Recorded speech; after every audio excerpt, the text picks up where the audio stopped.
de HSBC, si están dispersando la nómina con la institución, puede ser de un mes. En la parte de no asalariados debe de contar con 2 años de antigüedad. ¿Esto cómo lo podemos corroborar? Con la constancia de situación fiscal del cliente, desde cuando está dado de alta con el régimen específico. Referencias de crédito, el titular debe de contar con referencias al menos de 6 meses.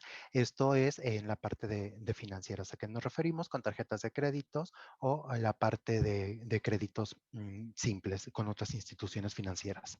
Ah, Perdón, todo aquel crédito que sea, por ejemplo, de carácter gubernamental o que haya tenido un crédito fiscal, no es tomado como tal como una referencia porque ese tipo de créditos solo los abren cuando pueden tener algún vencimiento con parte del gobierno y puede ser por alguna tenencia, por el pago de luz, por el pago de algún predial.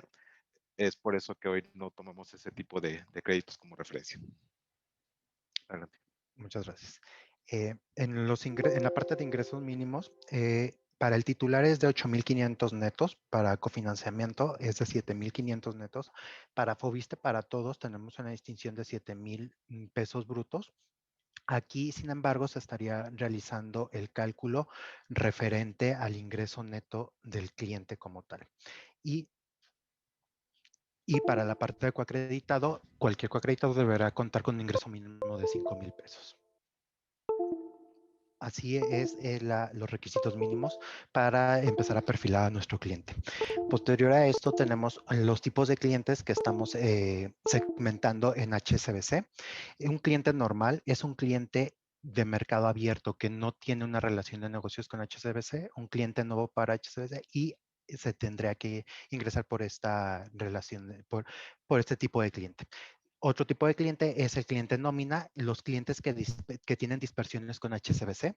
Adicional, se tiene un nómina especial en donde se tiene un contrato con la parte de estos nominavientes para darles un beneficio adicional por el tipo de empresa, ¿no? Pemex, esta es para empleados exclusivos de Pemex.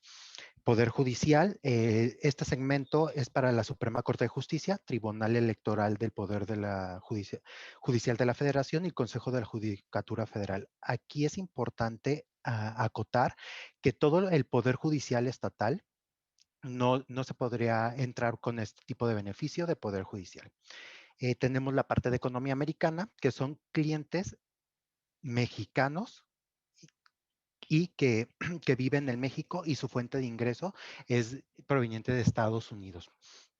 El cliente Premier, para la parte de cliente Premier tenemos un segmento que debemos de perfilarlo conforme a si tiene un crédito cofinanciado de 1,750,000 pesos o si el cliente tiene ingresos con HCBC mayores a 60,000 pesos, ¿no? En nómina externa se hace una distinción que tiene que ser un ingreso mínimo de 70,000 y o si no es asalariado podemos contar con un depósito recurrentes mensuales de 120,000 pesos exclusivamente netos, ¿no? Y o contar con un portafolio de inversión con HSBC mínimo de 50,000 pesos. Y damos inicio con la parte de comprobantes de ingresos válidos.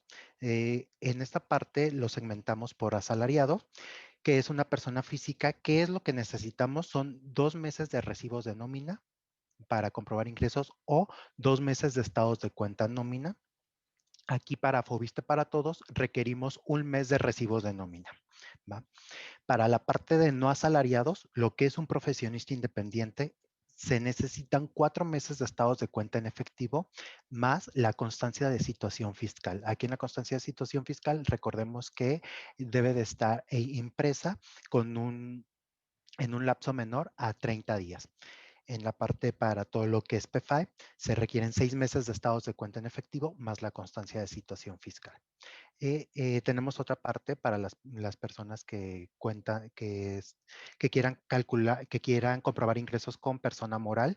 Aquí deberán de enviar la declaración impuesto de la persona moral del ejercicio anterior a la fecha del trámite. Adicional, se deberá contar con el 25% de acciones de la empresa como accionista. En la parte de Perdón, la... Alex. Sí, Ahí cabe mencionar en la parte de empresa moral, es bien importante que las acciones estén dictaminadas por la parte de operaciones dentro de HSBC. Se tiene que mandar esta área de dictamina en la cual ellos van a validar el acta constitutiva de la empresa, donde van a verificar que efectivamente te cuenten con este porcentaje mínimo de 25% o más de acciones. Si esto no está dictaminado, no podemos tomar este comprobante de ingresos como tal. Entonces, bien importante que antes que manden la declaración se verifique que ya esté dictaminada la empresa. Adelante. muy bien. Tenemos otro segmento que es la economía americana. En esta parte para asalariados es 2 meses de recibos de nómina de cliente más 2 meses de estados de cuenta y deberemos contar con un reporte de Buró de Crédito de Estados Unidos con una vigencia de 30 días. Para la parte de no asalariado son 2 meses de estados de cuenta más la declaración de impuestos de Estados Unidos, más el reporte de Buró de Crédito de Estados Unidos con la acotación de menor a 30 días de consulta, por favor. Y estos son los combos válidos para la comprobación de ingresos por el momento. Y pasamos a desglosar la parte de los ingresos asalariados. ¿Cómo es que validamos los ingresos asalariados? Si quieres, tu cliente te comprueba con recibos de nómina, es importante tener en consideraciones que deberemos enviar 2 últimos meses de recibos de nómina, los cuales deberán estar vigentes y que sean consecutivos. Esto quiere decir que si vamos a comprobar tu fecha de, si vamos a comprobar si tu trámite es de junio, debemos de comprobar con abril y mayo de los recibos de nómina, ¿no? El último de recibo de nómina no debe de exceder de 45 días. Adicional, debemos de cerciorarnos que el recibo de nómina cuente con el nombre de la empresa, nombre del cliente, RFC del cliente, el periodo de pago y que cuente con percepciones y deducciones el recibo para que sea válido para comprobación de ingresos. ¿Qué es lo que tomamos en consideración para el cálculo de ingresos con un recibo de nómina? Se toma el neto de los ingresos reflejados en el recibo de nómina. Adicional, se pueden considerar conceptos como bonos mensuales, bimestrales o trimestrales. Aquí es muy importante que si tu cliente quiere que se le consideren estos bonos, es necesario que adjuntemos a la documentación 3 periodos percibidos de estos bonos. ¿Qué quiero decir? Si es mensual, vamos a adjuntar abril, mayo y junio. Si es bimestral, los últimos tres periodos que tenemos, ¿no? En la parte se puede adicionar el aguinaldo y la prima vacacional. Y Afore, en esta parte solo aportaciones voluntarias. Adicional, también podemos validar si tiene un crédito duplicado en buró de crédito versus el recibo de nómina en la parte de deducciones, ¿no? Aquí tenemos una especificación para los conceptos. La parte en la siguiente lámina validaremos cómo es que podemos considerar el aguinaldo y la prima vacacional. Para poder considerar prima vacacional y aguinaldo, es importante recordar que el cliente debe de contar con un número de seguridad social o debe de ser gubernamental. Tenemos un ejemplo con los recibos de nómina. ¿Qué es lo que vamos a considerar? Lo podemos validar. Los conceptos a considerar el primer mes es de el neto percibido del cliente con el periodo del primer mes, del segundo mes el neto percibido del cliente. Adicional a esto, tenemos el ejemplo de que ingresamos en nuestro simulador el ingreso de la percepción del recibo de nómina, donde se cuente con la parte de prima vacacional y la parte de aguinaldo. En la parte de cómo es que vamos a ingresar para simular nosotros estos conceptos, es en nuestra calculadora de ingresos proporcionada ya anteriormente. En ingreso adicional vamos a ingresar las percepciones totales de ese recibo de nómina donde contenga el concepto de aguinaldo, las deducciones, vamos a ingresar la prima vacacional como tal en la percepción que viene, el aguinaldo total Y esto te va a hacer una operación en donde se le va a sumar a nuestro promedio de los netos considerados más el neto de los ingresos adicionales, ya sea por prima vacacional o aguinaldo. Y nuestro ingreso final nuestro ingreso final con estos conceptos es el ingreso del promedio de ambos meses, siempre y cuando no exista una diferencia mayor al 30% entre ambos, y a esto se le sumaría el ingreso adicional para darte tu ingreso final. ¿Va? Como bien lo comentaba, chicos, perdón, como bien lo comentábamos, la parte de asalariados para considerar la prima vacacional y el ingreso por aguinaldo, es importante que consideremos que cuenten con un número de seguridad social, lo que se denomina como una nómina Prime, y o que sea gobierno, donde se pueden incluir estos recibos en la documentación de originación. Aquí también se les aplica una consideración, como ya lo venía comentando, que es nuestro ingreso adicional es la prima vacacional menos el descuento por la prima vacacional entre las percepciones, y de ahí obtenemos nuestro resultado, que sería un ingreso mensual como tal de estos ingresos adicionales. ¿Va? Eh, igual, esta es la partecita que les comentaba del ingreso adicional, chicos, para poder considerar como los conceptos, ¿no? Y aquí también se le pueden sumar los conceptos de buró de crédito, clientes que presenten un crédito gubernamental duplicado en buró de crédito, que son los más comunes. Si presenta un crédito FOBISTE, eso lo podemos hacer lo podemos considerar en su ingreso, caja de ahorro que el cliente esté aportando, o como bien les comentaba, la parte de aportaciones de Afore, pero el Afore que sea opcional, que el cliente esté generando mes con mes. Aquí nada más bien importante, para créditos gubernamentales deben de estar reflejados en buró de crédito para poder tomar esa deducción como parte de las percepciones y se va a sumar al ingreso, no a la capacidad de pago. Gracias. Gracias.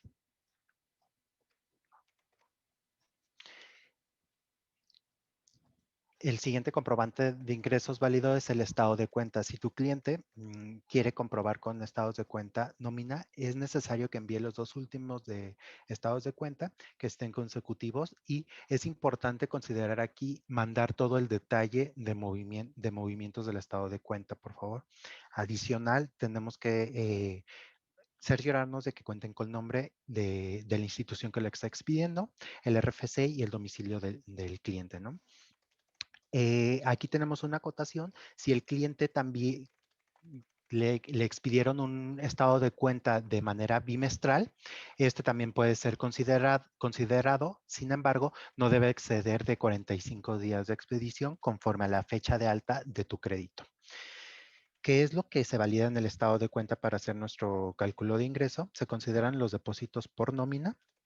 En esta parte se estarían considerando 8 depósitos por nómina. Aquí estamos considerando de esos 8 depósitos por nómina mensuales, se hace la sumatoria por meses de ambos meses, y se hace el promedio, en donde si alguno de los 2 meses rebasa la regla del 30%. ¿Qué quiere decir esto? Se ajusta al mes, el mes que rebasó se ajusta al menor del promedio. Aquí es importante recalcar que solamente se estarían considerando depósitos válidos por concepto de nómina. Y es importante recordar que los estados de cuenta deberán contener CFDI, que son los datos fiscales. En caso de que no cuenten con datos fiscales, es necesario incorporar a su expediente un recibo de nómina que cuente con CFDI, chicos. ¿No? ¿Qué es lo que detectamos en la parte del estado de cuenta nómina? Tenemos el ejemplo donde el cálculo que es lo que les comentaba en la siguiente lámina, podemos observar nuestro ejemplo, que es el cálculo de ingreso era el promedio total de depósito de nómina de ambos meses, que es lo que validamos. En este ejemplo que tenemos, el cliente tiene 3 depósitos en el primer mes de 5,000 pesos, lo que refiere a un total de 15,000 pesos del primer mes. El segundo mes tiene depósitos mensuales por 50,000 pesos. Aquí es la operación que realizamos. Se realiza el promedio de los 2 meses. De este promedio que nos da un resultado de 32,500, aplicamos una regla del 30%, que es la operación de por 1.30, y nos da un promedio aplicable del 30% de 42,250 pesos. En este caso, como uno de los meses superó la regla del 30%, ¿qué es lo que se va a realizar? Se va a ajustar el mes que superó la regla del 30% al promedio, que son 42,250 pesos. ¿Qué es lo que hacemos? Hacemos un nuevo cálculo del ingreso de 15,000 del primer mes más el ajuste a la regla del 30%, 42,250. Nos da un resultado de 57,750, y esto dividido entre 2 nos da un ingreso mensual de 28,625. ¿Qué queremos decir con esto? Que sí es importante considerar que aquí tenemos una regla aplicativa para los meses que superen por mucho la parte de la consideración del primer mes, chico. Aquí cabe